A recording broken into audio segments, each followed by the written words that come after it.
시청자 여러분 안녕하십니까. 혁명가 이승만의 일생, 제목은 지금 왜 이승만인가 하는 것입니다.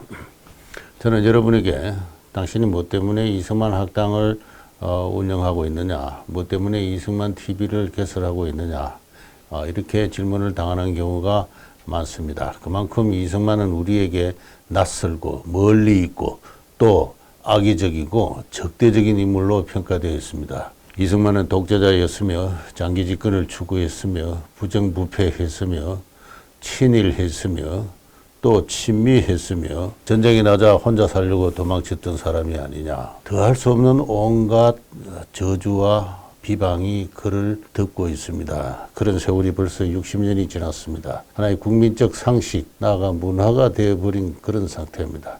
그런 상태에서 자유민주주의 이념을 보급한다고 해서 다른 이름을 붙이면은 더 효과가 있을 텐데 왜 이승만 학당이고 이승만 TV냐 하는 그런 질문을 받습니다. 저도 그렇게 경영학적으로 이야기해서는 좋은 마케팅 방법이 아니다라고 생각이 됩니다. 그만큼 이승만은 폄훼되어 있고 그리고 비방과 저주의 대상이 되어 왔습니다. 과연 그래서 좋을까요? 하는.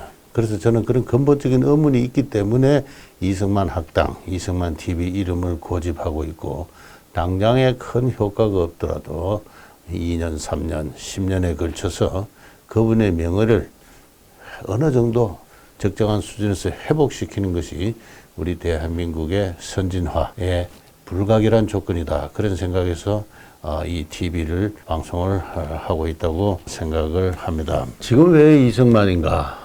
라는 그 질문을 제가 대답을 드리면은 우리 대한민국의 국가 정체성이 너무나 혼란되어 있다. 혼란스럽다. 하는 것입니다. 여러분 자주 말씀드립니다만 국가란 것은 정당한 이념의 결정체입니다. 근데 이 정당한 이념이란 것, 한 나라의 기초를 깔고 있는 정당한 이념에서 혼란을 일으키면은 그 나라의 국가 체제나 여러 가지 사회, 경제, 교육, 문화, 정책 자체가 혼란을 일으킵니다. 이런 혼란이 장기간 지속되면은 정체가 이어지고 결국은 모순이 누적되어서 어느 외부적인 충격이 주어질 때는 폭발을 하고 맙니다. 그렇게 해서 그 나라는 소멸하든가 끝없는 어떤 수렁 속에 들어가게 되는 것이죠. 그런 길에 이미 한국은 들어섰다고 해도 좋을 정도로 저는 이 나라의 국가 정체성은 대단히 심각한 혼란의 지경에 빠져 있다. 그렇게 생각합니다. 그것은 다른 누구 탓도 아닙니다. 우리나라 국민이 그렇게 국민의 역사의식이 분열되어 있습니다. 다들 알다시피 우리나라 정치 세력은 크게 이야기해서 보수 우파와 진보 좌파로 분열되어 있습니다. 저는 보수 우파를 가지고 근대화 세력이라고 이렇게 이름을 즐겨 붙이고요. 그 다음에는 이 진보 좌파를 민주화 세력이다. 그렇게 이야기를 붙이기도 합니다. 이념은 보수 우파는 개인의 근본적인 자유와 세계화를 추진하는 그와 같은 세력이라면은 이 진보 좌파는 민족의 해방과 통일을 추구하는 그와 같은 세력이다. 그렇게 규정할 수 있습니다. 이 두 세력의 충돌과 갈등으로 인해서 대한민국은 이미 현저하게 뚜렷한 현상과 추세로 정체의 늪에 빠져들어갔다. 그렇게 생각을 합니다. 지금 보여드리는 이 화면은요, 현 집권 정당 더불어민주당의 강령입니다. 이 강령은 한 당의 어떤 이념적 정체성을 표현하는 최고의 중요성을 갖고 있는 선언인데요. 그 첫머리에 이렇게 되어 있습니다. 전에 잠시 소개한 적도 있는데요. 우리는 대한민국 임시정부의 항일 정신과 헌법적 법통, 4월 혁명, 부마 민주항쟁, 광주 민주화운동, 6월 항쟁을 비롯한 민주화운동을 개선한다. 그러니까 임시정부의 항일 정신과 헌법적 법통과 민주화운동을 개선한다. 그러니까 여기서 이 말은 1948년에 있었던 대한민국의 수립, 성립, 건국도 그 정부 수립도 좋습니다만 그 사건을 언급하고 있지 않습니다. 2년 뒤에 있었던 6.25 전쟁, 무려 100만 명에 가까운 인명의 피해가 발생을 했던 그 참혹한 전쟁에 대한 기억을 하고 있지 않습니다. 한마디로 말해서 개인의 자유를 보호하기 위한 대한민국의 처절했던 어떤 노력 자체가 저는 무시되고 있고, 그 대신에 민주화 운동이 쭉 언급되고 있습니다. 그리고 대외적으로는 강력한 어떤 그 항일 정신을 계승해서 우리가 선진화를 할 수 있느냐? 저는 절대 그렇지 않습니다. 이건 폐쇄적인 강력한 민족주의적 어떤 사상을 이야기를 하고 있습니다. 근데 이런 사상을 갖고 있는 사람들을 제가 조금 전에 진보좌파 또는 민주화 세력 또는 민족주의 세력 이렇게 이야기를 했는데요. 이 사람들은 나아가서 다시 자료 화면을 보면은 경제 발전을 위한 국민의 헌신과 노력, 노동자와 시민의 권리 향상을 위한 노력을 존중한다. 60년대 이후에 고도 성장이 있었습니다. 세계가 놀랄 만한 그런 그 고도 성장을 국민의 헌신과 노력으로 이루어진 것이다라고 판단하고 있습니다. 국민의 헌신과 노력이 없었다는 건 아닙니다. 그러나 국민의 헌신과 노력을 올바른 방향으로 조직했던 당대 정치 세력들의 어떤 그 창의적인 어떤 국가 체제 운영, 그거 역시 중요한 거죠.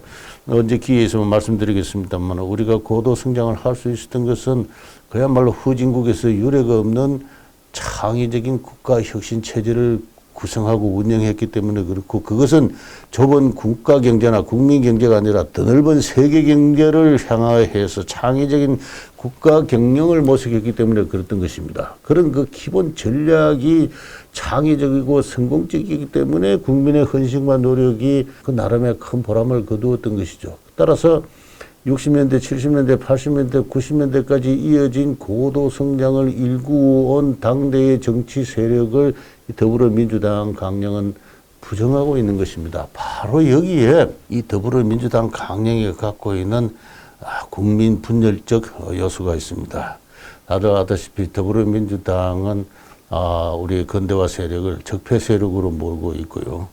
반민중, 반통일 세력으로 규정하는 가운데 그들의 장기 집권을 통해서 결국은 뚜렷하게 그렇게 그 몇 차례 그 대통령의 연설에서 그런 의도가 나타난 바 있습니다만은 남북 간의 낮은 수준이라마 연방 제한을 관철하겠다 하는 그러한 의지를 갖고 있는 것 같습니다. 그런 의지를 숨기지 않고 중요한 국민마다 필요한 적이 있습니다.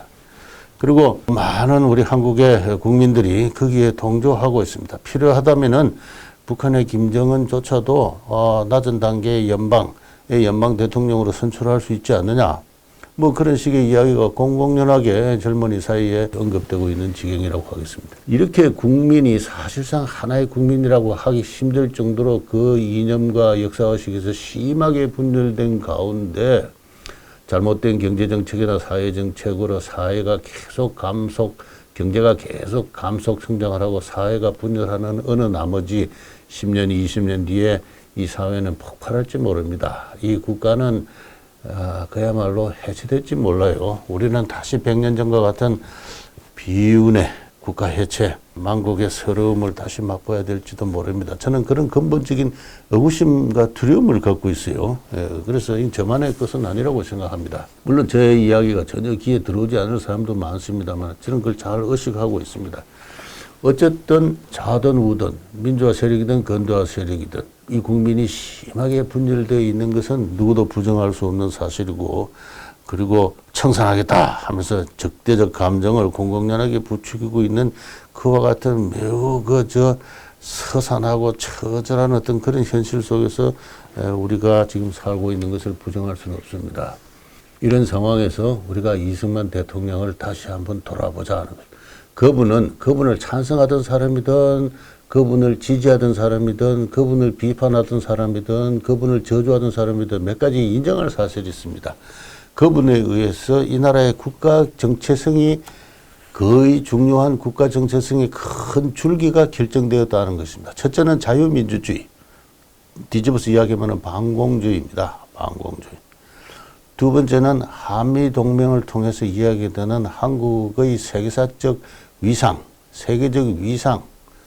세 번째는 대통령 중심제 정부 형태의 결정입니다. 초창기 1950년대까지 여야 간의 가장 심각한 정쟁의 요소가 정부 형태를 대통령 중심제로 가져갈 거냐, 내각 책임제로 가져갈 거냐 하는 것입니다. 이승만 대통령이 대통령 중심제, 대통령 직선제, 대통령 중심제 정부를 만들어냈죠. 아까 민주당 강령에서 저 60민주항쟁의 정신을 개성하는데 60민주항쟁이라는 게 뭡니까? 국민직선제를 쟁취하는 거 아니었습니까?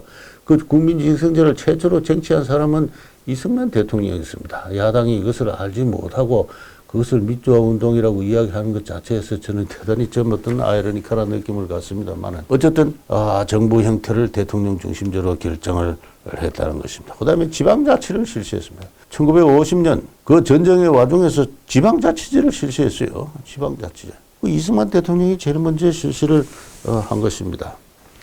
이승만 대통령이 추구하고자 했던 것 중에 아직 실현되고 있지 못한 게 있습니다. 양원제 의회, 국회를 상하 양원제로 가져간다. 이거는 52년 헌법에서 그렇게 헌법이 제정됐습니다만 실천할 여유를 갖지를 못한 채 제3공화국을 맞게 됐는데요. 이승만 대통령이 모든 것을 다 잘한 것은 아닙니다. 그러나 이후 한국이 오늘날까지 국가 정체성에 큰 혼란이 없이 지난 70년간 그런 대로 사회, 경제, 문화, 정치가 발전해오고 후진국으로서는 드물게 경제 발전을 이루고 산업화를 이루게 된 그 기초, 그 내셔널 아이덴티티는 이승만 대통령에 의해서 깔려졌다는 사실을 우리가 부정할래야 부정할 수가 없는 것입니다. 이 사실을 우리가 지금 다시 이 심각한 국가 정체성, 이 특히 정신적 위기를 맞이해서 한번 되돌아볼 필요가 있다는 것입니다. 다시 말해서 그는 명실공히 파운딩 파더입니다. 건국의 아버지입니다.